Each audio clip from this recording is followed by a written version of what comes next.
যারা একদমই মাছ খেতে চান না তাদেরকে বলতেছি, এইভাবে টাটকা মাছ কিনে আমার রেসিপিটা ট্রাই করুন, দেখবেন খেতে ভালো লাগবে। আশা করছি আপনাদের অবশ্যই ভালো লাগবে।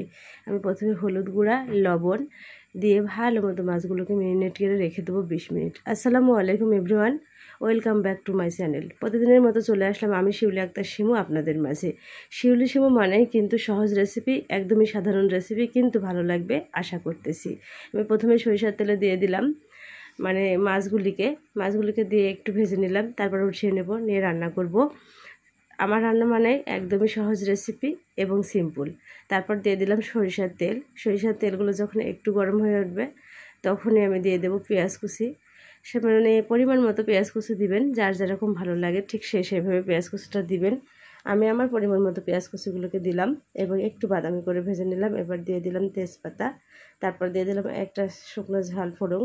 আসলে শুকনো ঝাল, তেজপাতা, কালি জিরা, গোটা জিরা, এই ফোড়নটা দিলে যা সুন্দর একটা ফ্লেভার আসে না, তার মানে বলে বোঝানো যাবে না। যারা দেন তারা তো জানেনই, আর যারা দেন নাই তাদেরকে বলবো একবার হলেও এভাবে রান্না করে খেয়ে দেখবেন, খেতে ভালো লাগবে। আমি কিন্তু তেজপাতা দিয়েছি, তারপর শুকনো ঝালের ফোড়ন দিয়েছি, তারপর দিয়েছি কালি জিরা ফোড়ন এবং গোটা জিরা ফোড়ন, তারপর এখানে দিয়েছি শুকনো ঝালের গুঁড়া, তারপর দিয়েছি পেঁয়াজ এবং রসুন বাটা। অনেকেই রসুন দেন না, মানে খালি মাছ রান্না করলে, কিন্তু আমি দিই।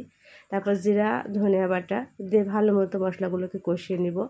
আসলে যত ভালো করে কষিয়ে নেওয়া যায় তরকারির স্বাদ দেখতে মানে এতটা সুন্দর হয় আর ফ্লেভারটা অনেক ভালো আসে। তারপর পরিমাণ মতো ঝোল দিয়ে দিলাম। আসলে মাছগুলোকে আমি একদমই কষিয়ে নিব না, কারণ মাছগুলো টাটকা ছিল, একদমই টাটকা মাছ ছিল। আর এই টাটকা মাছের পাতলা ঝোলটা খেতে অনেক ভালো লাগে, অনেক ভালো লাগে বলবো আর কি। আমি মাছ খেতে একদমই পছন্দ করি না, কিন্তু যখনই আমি টাটকা মাছ রান্না করি তখনই কিন্তু আমার খেতে খুবই ভালো লাগে। আমি ঝোল দিয়ে দেওয়ার কারণ আসলে মাছগুলো টাটকা ছিল, আর টাটকা মাছ যারা ভেজে রান্না করেন তারা নিশ্চয়ই জানেন যে কেমন যেন পাতলা হয়ে আসে। মাথাগুলোকে আগেই দিয়ে দিলাম, ঝোলের সঙ্গে সঙ্গে মাথাগুলো সিদ্ধ হতে কিছুটা সময় লাগে আর কি।